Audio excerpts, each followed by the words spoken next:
Bienvenue sur Africa 24 dans cette nouvelle édition du Non-Stop Info au sommaire de l'actualité. Les évêques du Togo appellent à des réformes avant les législatives de décembre 2018, des réformes constitutionnelles et institutionnelles en accord avec la feuille de route de la communauté économique des États de l'Afrique de l'Ouest.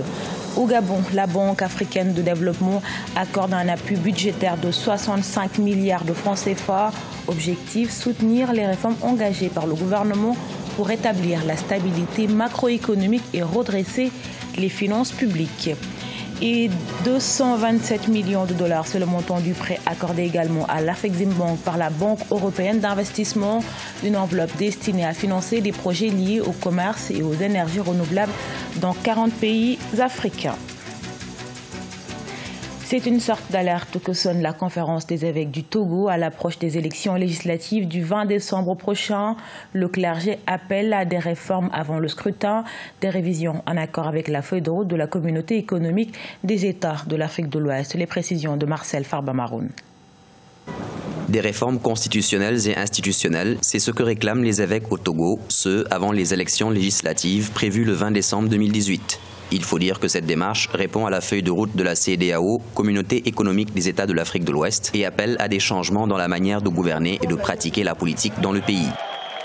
Il est évident que la tenue des élections sans les réformes qui s'imposent ne résoudra pas le problème togolais. Elle ne fera qu'exacerber les tensions et les violences, quel que soit celui qui sera à la tête de notre nation. Si le système ne change pas, les problèmes à coup sûr ne connaîtront pas de répit. Parmi les réformes à entreprendre figure la recomposition du bureau de la CENI, Commission électorale nationale indépendante, exigée par la coalition de l'opposition composée de 14 partis politiques.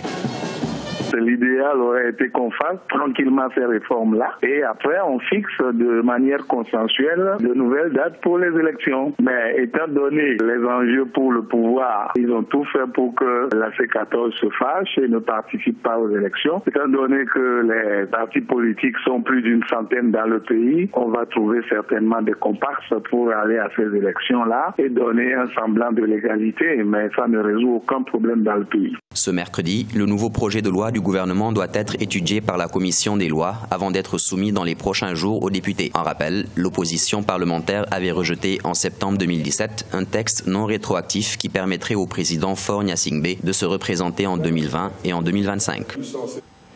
Dans le cadre de la phase 3 du programme d'appui aux réformes économiques et financières, le Gabon bénéficie d'une nouvelle aide de la Banque africaine de développement, une enveloppe de 65 milliards de francs CFA pour appuyer la mise en œuvre du programme de développement en vue de créer les conditions d'une croissance économique accélérée et inclusive. Aïssatou Bari. 65 milliards de francs CFA, c'est le prêt approuvé par la Banque africaine de développement au gouvernement gabonais. Cette enveloppe s'inscrit dans le cadre de la mise en œuvre de la phase 3 du programme d'appui aux réformes économiques et financières PAREF, notamment à travers le renforcement de l'assainissement budgétaire et la diversification de l'économie. Les secteurs prioritaires pour une relance économique qui permettront de réduire la dépendance du Gabon aux produits pétroliers sont essentiellement le secteur agricole, en favorisant la transformation locale, mais aussi s'intéresser à une plus grande offre de l'énergie en tirant avantage du vaste réseau de pays. Depuis 2016, la BAD a accordé 2 appuis budgétaires au Gabon au titre du PAREF 1 et 2 pour soutenir ces réformes face à la crise qui a secoué le pays suite à l'effondrement des prix du pétrole. Cependant, de l'avis de certains observateurs, le retour à l'équilibre reste lent en dépit de nombreuses réformes initiées pour diversifier la structure productive. Pour atteindre cet objectif, nous pensons qu'il est davantage d'assainir le climat des affaires, de rassurer les opérateurs économiques, ce qui, au regard du climat politique, nous semble difficile. Par ailleurs, en 2019, les autorités gabonaises ambitionnent de faire passer les recettes hors pétrole de 10,8% du PIB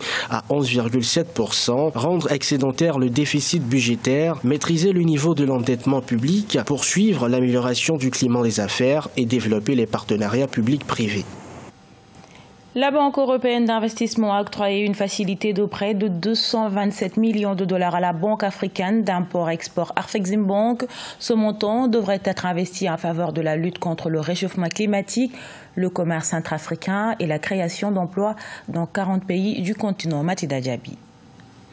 La Banque africaine d'import-export Afreximbank devrait bénéficier d'un montant de 227 millions de dollars à investir en faveur de l'emploi, du secteur commercial et de la lutte contre le changement climatique. Il s'agit d'une facilité de prêt étalée sur 15 ans accordée par la Banque européenne d'investissement. Nous sommes convaincus que la mise en œuvre effective de cette facilité, qui annonce le financement par Afreximbank de projets d'action climatique en Afrique, débouchera sur de solides résultats en matière de développement, notamment la création d'emplois, l'augmentation des activités économiques et l'augmentation des recettes fiscales pour les gouvernements aux prises avec des difficultés financières. Grâce à ce montant, la banque prévoit d'améliorer l'accès au financement des petites et moyennes entreprises dans 40 pays du continent. De plus, 25% du montant décaissé devrait être consacré à des projets qui contribueront à diversifier le mix énergétique dans la région, à réduire la dépense vis-à-vis des combustibles fossiles et à soutenir les objectifs climatiques. Dans toute économie, et même les économies développées, les petites et moyennes entreprises occupent au moins 80%. Si vous voulez, du bassin des entreprises. Financer les PME, ça permet non seulement la création d'entreprises, la création de richesses, mais aussi ça permet la création d'emplois. Pour rappel, Afreximbank prévoit de décaisser plus de 90 milliards de dollars pour soutenir le commerce africain entre 2017 et 2021, ce qui devrait contribuer à augmenter le commerce intra-africain à 250 milliards de dollars par an. Au Sénégal, le parc industriel de Diamniadio a un nouvel arrivant. Il s'agit du groupe suisse Sika, spécialisé dans plusieurs domaines, dont les métiers de la construction et de l'industrie.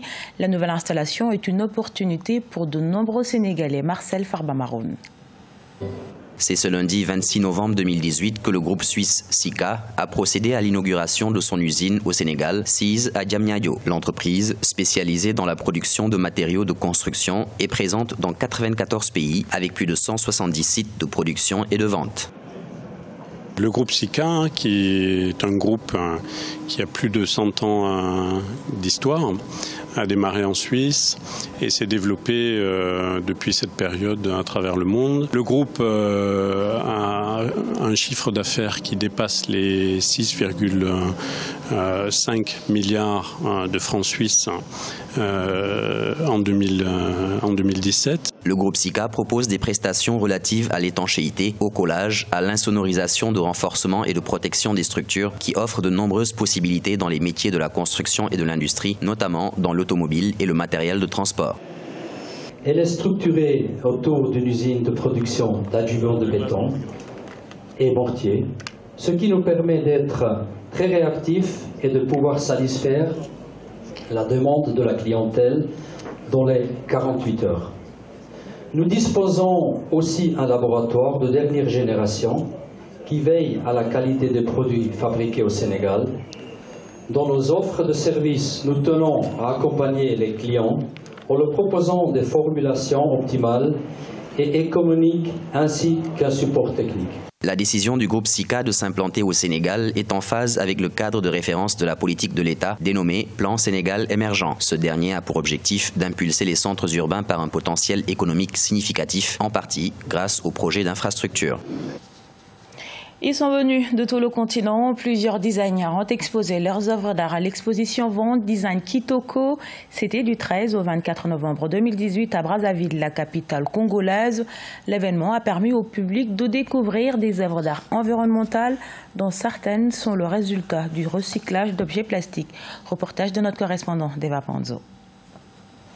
Un céramiste contemporain de la République du Congo, un peintre de la RDC, une décoratrice et un sculpteur du Cameroun, un tisserand du Mali, ainsi que les élèves de l'école spéciale de Brazzaville ont animé par leurs œuvres d'art l'exposition Design Kitoko du 13 au 24 novembre 2018. Les œuvres exposées visaient à interpeller les populations sur la lutte contre la pollution de l'environnement. Je fabrique des objets de décoration. Et c'est ce que je suis venue exposer aujourd'hui. La particularité, je fabrique des poufs avec des bouteilles recyclées. Je les mets en exergue de manière à ce qu'ils ressemblent à ce pouf que vous voyez là. J'ai les services AT, j'ai les masques, j'ai des pots. La céramique au Congo, ça abonde. Autour de Brazzaville, il y en a trop. Et dans tous les départements, nous avons des gisements d'argile qu'on peut exploiter rationnellement.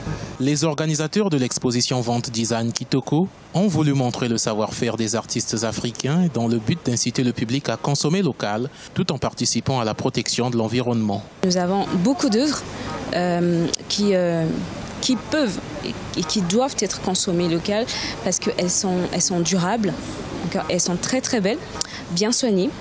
Et justement, c'était l'intérêt principal de cette exposition vente. L'exposition Design Kitoko a été organisée en collaboration avec l'association Brazart. Les organisateurs ambitionnent de présenter ces œuvres à la prochaine exposition d'œuvres d'art d'Hanovre en Allemagne afin de mieux faire connaître le savoir-faire des artistes congolais et africains au-delà du continent. Ce journal a été réalisé par l'ensemble de la rédaction. Merci pour votre fidélité. Retrouvez dans un instant une nouvelle édition de l'actualité sur Africa 24.